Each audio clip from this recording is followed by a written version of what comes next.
Então, essa primeira parte da missa que é a mesa da palavra. Então, a gente começa nessa primeira parte que eu vou falar hoje, a preparação. Então, a gente tem os ritos iniciais, né? A gente chama de ritos iniciais aquele momento que começa a missa. Então, é a parte que o comentarista ou a equipe da liturgia, através do comentarista, faz a leitura. Então, essa leitura está explicando, está fazendo uma introdução, como uma introdução de uma música, do que vai acontecer naquele dia. Então, se for algum dia especial, as intenções pelas quais a gente vai estar rezando. Então, é desse momento, é por isso que quando a gente começa as nossas orações aqui, a gente põe as intenções, porque a gente está fazendo como a gente aprendeu na missa. Então, quando o comentarista, a pessoa que está com o microfone lá, dá bom dia antes do padre, a primeira pessoa que fala, ela fala as intenções, se tem as intenções daquele dia, se aquele dia, fala o que é aquele dia, às vezes é o primeiro domingo do tempo comum, é o segundo domingo do tempo da quaresma, da Páscoa, explica um pouquinho das coisas, dá uma introdução, e depois a gente começa com um canto de entrada, aí vem o padre, o coroinha entrando pelo corredor central, né? A gente faz ali o sinal da cruz, que é onde começa a missa, o padre dá um bom dia, em nome do Pai, do Filho e do Espírito Santo, tem uma saudação, depois da saudação é um oi que ele dá, ali, escrito no missal que ele segue, depois tem um ato penitencial. O ato penitencial é um momento que a gente pede perdão, que a gente admite todos os nossos pecados, a gente reconhece que a gente é pecador e a gente pede perdão para que, perdoados, nosso coração possa ser limpo e nós possamos estar bem preparados para ouvir a palavra de Deus. Então percebe que esse primeiro momento da missa, esses ritos iniciais, até o ato penitencial, a gente está se preparando, a gente está desconectando um pouco dos problemas de lá de fora, né, para que então a gente possa celebrar bem. Então, tudo que acontece na missa tem uma função. Tudo que acontece antes de começar a primeira leitura, o salmo, a segunda leitura, a homilia, tem uma função. Então, no ato penitencial, a gente pede perdão, se arrepende, o nosso coração fica mais limpinho, a gente fica um pouquinho mais leve e vamos cantar o Glória. Felizes de ter sido perdoados, a gente canta o nosso hino de louvor. O hino de louvor é um aleluia, é um glória. Fala, estamos felizes por estar aqui, quer dizer, estamos felizes por estar aqui louvando a Deus. Então a gente canta, a gente bate palma, a gente se alegra. Né? Tem a oração da coleta, onde o sacerdote, que é aquela parte do oremos, né? Depois do glória tem oremos, então ele faz uma pausa para que cada pessoa coloque a sua intenção. Então tem as intenções da missa, às vezes tem um sétimo dia, um aniversário de casamento, um santo mártir, alguma coisa, e depois do glória, ele vai falar assim, oremos. Então nesse momento, você coloca as intenções do seu coração, o motivo pelo qual você foi à missa. Teve um padre que ensinou pra gente que assim, você nunca pode ir na missa sem intenção nenhuma. Que loucura! Eu vou à missa só. Aí você não celebra, você só assiste. Né? Quando você celebra a missa, quando a missa está ali para ser celebrada e você faz isso junto com a igreja, então você tem uma motivação. Então sempre coloca as suas intenções no momento em que o padre fala assim, oremos, depois do glória, oremos. Ele faz a oração da coleta. Nesse momento de silêncio, você coloca os seus pedidos ou os seus agradecimentos. Passada essa primeira parte, dentro da mesa da palavra também tem essa primeira parte, vem as leituras. As leituras, elas sempre vão estar direcionadas de uma maneira específica. Então, provavelmente, a primeira leitura sempre vai ter alguma coisa do Antigo Testamento. Lembra que a gente fez esse encontro, né, do Antigo Testamento, do Novo Testamento, o que era antes de Jesus, o que foi depois de Jesus, né? Então, para manter a tradição, para seguir a tradição, para entender, sempre vem uma leitura do Antigo Testamento, provavelmente na primeira leitura, e aí vem o Salmo, que é um Salmo de resposta, vem a segunda leitura, que já é um tempo depois do surgimento, depois do nascimento de Cristo, né? Um tempo que Cristo viveu, depois que ele ascendeu aos céus, e depois vem o Evangelho. O Evangelho é a passagem da vida de Jesus, né? O Evangelho é Jesus falando aos seus, é o ensinamento do próprio Jesus, né? Feito pelo Padre, então não por um ministro. Não, um ministro não proclama o Evangelho, não sei em casos muito especiais, né? Mas um ministro não proclama o Evangelho. Essa função é do bispo, do sacerdote, do padre, do diácono é específico para isso, tá? Vem o Evangelho é um texto bíblico, texto tirado da Bíblia. E depois do Evangelho vem a homilia.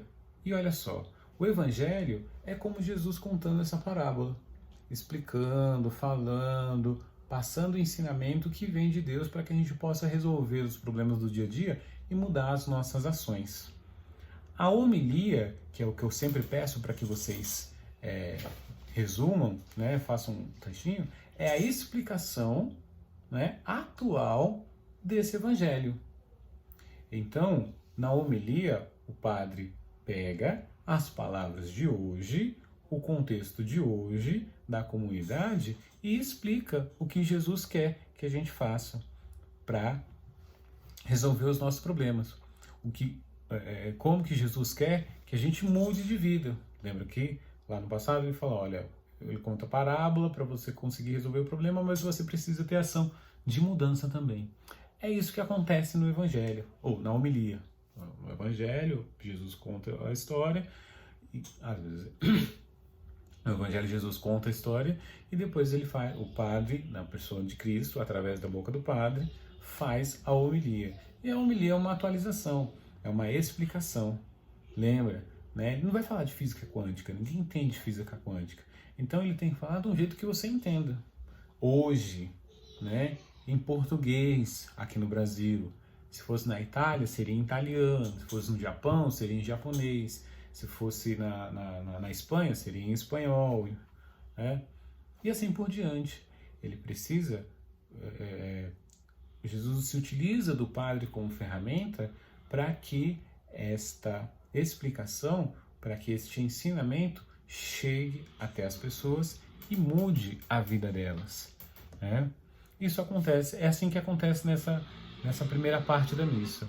Depois vem a oração do creio, né? Quando a oração é a nossa profissão de fé porque está descrito ali, creio em Deus, você diz, creio em Deus Pai Todo-Poderoso, Criador do céu e da terra. E depois vem a oração dos fiéis, encerra esse primeiro momento da mesa da palavra. A oração dos fiéis são as preces de toda a comunidade. Então, naquele primeiro momento, depois do oremos, você colocou as suas preces particulares, as suas questões, e depois tem um momento das orações da comunidade, onde, no caso da São José, o comentarista, aquela pessoa da liturgia que fala no microfone, faz as orações pela comunidade em geral e todo mundo reza em comum. Como a gente faz os nossos encontros de catequese também. A gente pega as nossas orações, divide com todos para que todos possam rezar pela minha e eu possa rezar pela de vocês. É isso, basicamente. Né?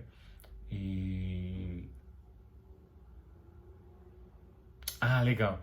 Tem um exemplo, a gente tá encerrando, que comecei a falar da missa, comecei a falar das histórias, ainda tem mais uma coisa para falar, que é um filme muito bacana, que eu vou deixar para que vocês vou recomendar para que vocês possam assistir.